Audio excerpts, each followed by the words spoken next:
Welcome to Heroes 2, the making of the game. My name is Vanesa Pizzuto, and today we get to talk to Pastor Sam Gungaloo about why we made this game and the series of events that made it possible.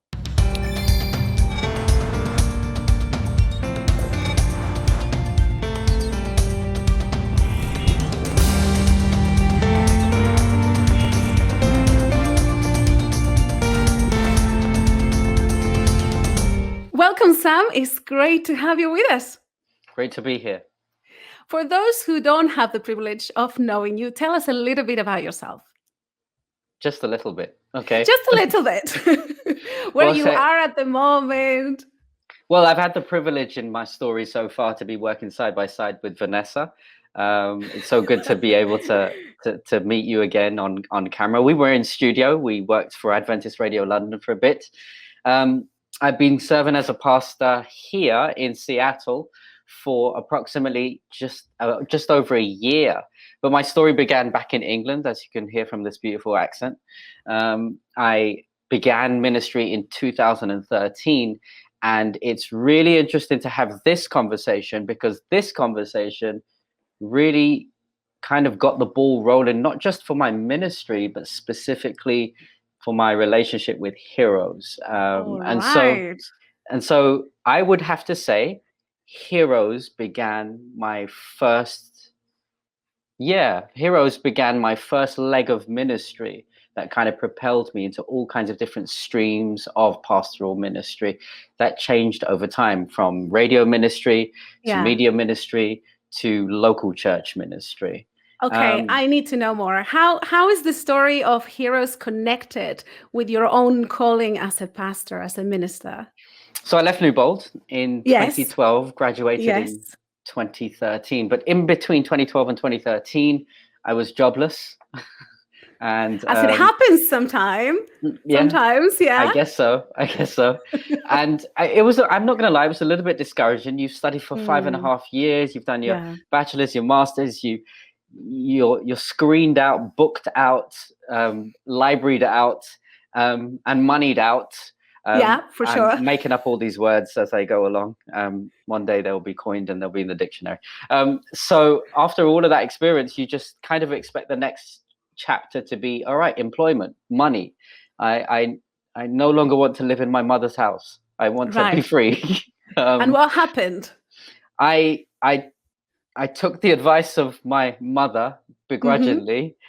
She was just like, she was at Wimbledon, Seventh-day International Seventh-day Adventist Church. And she was just like, well, why don't you just speak to the pastor here and see if you can get a little something here? Right. And I remember I didn't want to do that because of pride. And I remember actually it was mainly to do also with the fact that I didn't want to work in the church, but that was where my mother was.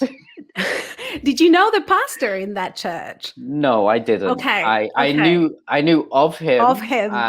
I heard about him, but I think the greater reason why I didn't want to work in the church was because my mother was there.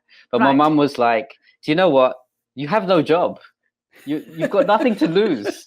You might as well. Listen. Okay. And I gave him a call. I said, and this pastor was Pastor Sam Nevis. Of course. And we'd never really officially met or anything.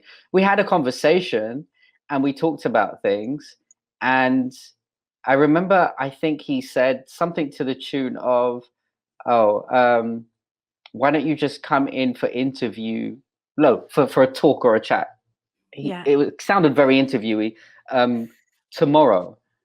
And I remember being so arrogant. I was just like, I'm not gonna drop everything just to come because you think I've got nothing to do with my life and I have nothing to do. And I did have nothing to do with my life, and I did have nothing to do.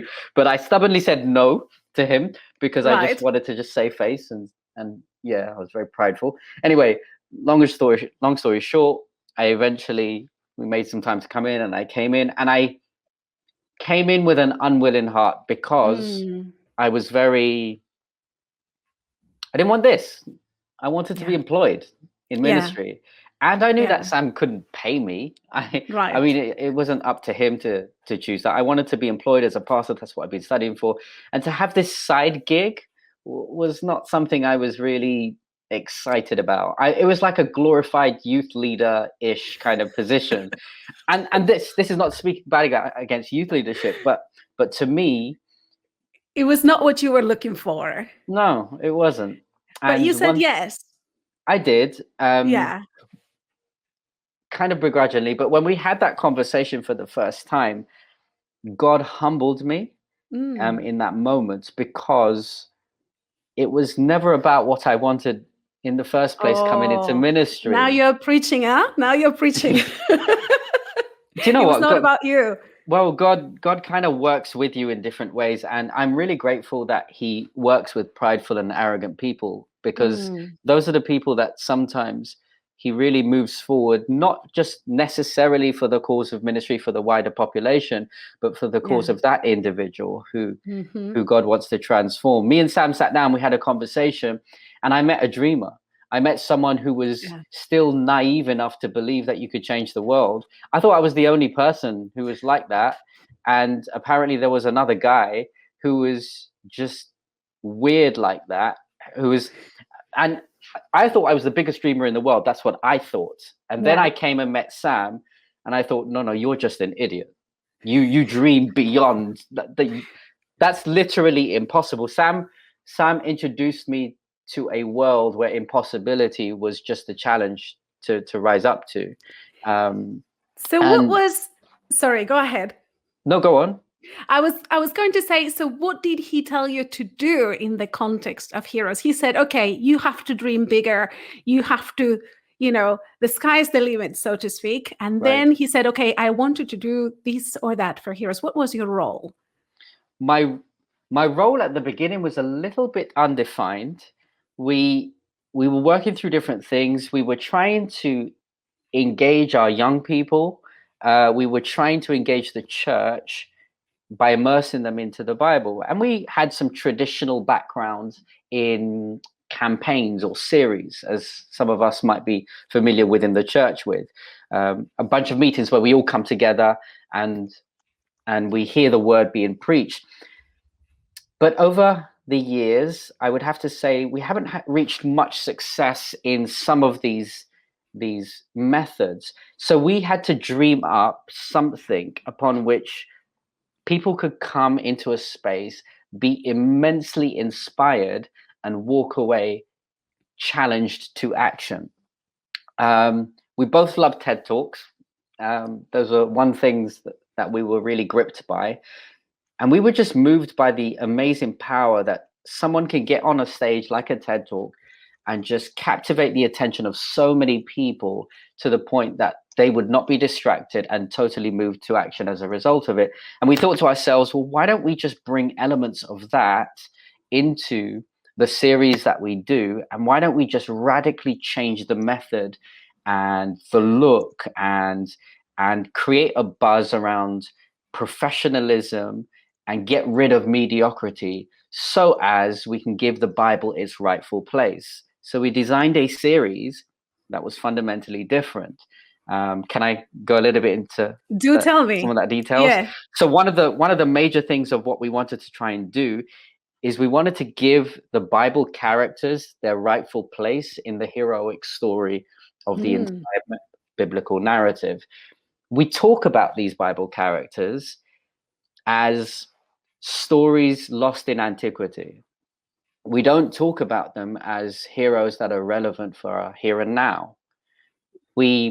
I grew up with them as children's stories, and they're cute and they're nice and it's cool, but there is something deep within these heroic stories that we read and we immerse with, that we resonate with, because when I look at David and I see elements of how he's able to achieve great feats, I'm excited by him because I'm not him.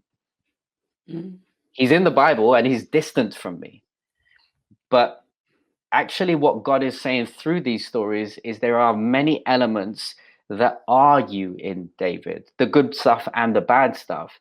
And we wanted to extract that and bring that to the stage, bring that to the pulpit, if you were, to show The idea that you everyone. can be imperfect and be a hero. The idea that you don't have to have superpowers. God Right. is the one with superpowers. You're Right. human, you're broken, and God will use you for his kingdom. That's amazing. How Right. did people react to this? Because it was different. And how did that connect with the beginning of Heroes? I'm not going to lie. For the first evangelistic series that we did for Heroes, there was pushback. Yeah. Because Because I it was think different. it was different. Yes. Yeah. And most people don't like immediately up against difference. Yeah. But when we first started to unveil it and we were almost there to launch, Sam found this amazing mural artist to draw this massive, huge picture of David. I'm guessing it was about 12, 13 feet high. And he had muscles and everything, and he was there with his sword and shield. But he literally painted the entire wall of David, and it was just amazing and immense. And I remember as we were leading up to the series, people started to get more and more excited because they could start to visualize the dream. And I think one thing about our partnership, me and Sam, back then when we were working together, we enabled each other to dream big, because when we all have moments where we don't dream big, but we need someone else to maintain a dream. Because when I feel weak, Sam was strong. When Sam was weak, I was strong. We kept pushing and we made it happen. So there was some sad news, at least for me. I think for both of us as well. We were doing so well, and Heroes, the series, was just about to kick off on that first Sabbath. And about 3 weeks before that, I got a call from the conference. Right. And it was the call, I'm going to put it in these words, it was the call that I always wanted. Right. It was a job offer, something that you were like, okay, this is what I always wanted to do. What did you do? And I did want it. Yeah. But I was having so much fun doing really Heroes. innovative, Yes. creative ministry. Heroes was just about to take off, and we were about to do this amazing program. And all I asked was just give me a month so that I could finish Heroes. But the need was so great that they needed a minister to start literally immediately. Long story short, I had to drop what I was doing, and I began pastoral ministry in less than 6 days. I was employed. Wow. And I was off to another part of London where I had to do the work, and I couldn't complete the journey that I was doing with Heroes. I lived vicariously through Sam's stories, through the videos, through the successes. It was such a huge hit to London. And I will say this, as someone who grew up in London, I will say this. I think it was probably the most successful evangelistic series that I've ever been a part of, experienced with. One of the amazing things about Heroes, it wasn't just a preaching series where Sam would go up there, preach a sermon, and then we'd maybe sing a few songs and go home. It was more than that. What we did is we gave power to people to be able to be part of the evangelistic invitation of people to that series. So what we did is we had cards that went out to various different people, and you, Vanessa, would have a card, and on that card you would think about friends that you would want to invite to this series, and there would be this powerful phrase that Sam came up with, and we curated together a number of different things, and the phrase was, it would mean a lot to me if you were to come to this. We wanted to try and express to those who we wanted to invite that if they turned up to this hero series, it would literally change their life. We had people coming down from Peterborough. For those of you who don't know the geography of England, 50 to 100 miles away, would literally travel down just to be at the Heroes series, because it would mean a lot to Vanessa. And not many people know that the game actually started with a series, with an evangelistic series that was hugely successful. Yeah. We're wrapping up because we're running out of time, but I do want to ask you, some people feel that maybe digital evangelism is not necessary, that digital evangelism doesn't necessarily create the kind of community bonds that we want. What would you say to these people? What would you say? You don't have the time for me to. Do give me an idea. Okay, let me try this and say this. If there is anything that the pandemic has taught us, is the need for digital evangelism in an age like this. I was thrown into the deep end through this pandemic to learn that God is not limited by a physical space or a non-physical space. In fact, God is amplified. In any way that he wants to try and speak, he will speak. There are people out there who need to be engaged through a screen, because that is the language that is going to take them to the foot of the cross. We have a role and a responsibility as Seventh-day Adventists to step into every single space that God grants us. And we have a role and a responsibility to use that space responsibly to preach the word and allow people to meet Jesus. Heroes was just the beginning to try and wake us up to the reality. We need to occupy the space and claim those spaces for Jesus, because there are people who need them. And if we only focus on the physical space or the non-digital space, we'll reach so many different people, and that will be awesome and that will be amazing. But there is such a huge area of untapped space which God has already asked us to walk into that land, because he has already claimed that land for us. And he's asking us to move forward into that. Absolutely. Oh, I love that. I love that. We need to claim the territory 100%. that we were given. Okay, you have one last chance, one last comment I want from you. I know this is difficult, but one last chance. If you had to summarize the impact that Heroes had in your life in one sentence, what would you say, Sam? I'm going to be corny and come up with the very first sentence that we had with Heroes. You're the hero of your own story, because Jesus is your ultimate hero. Oh, that's good.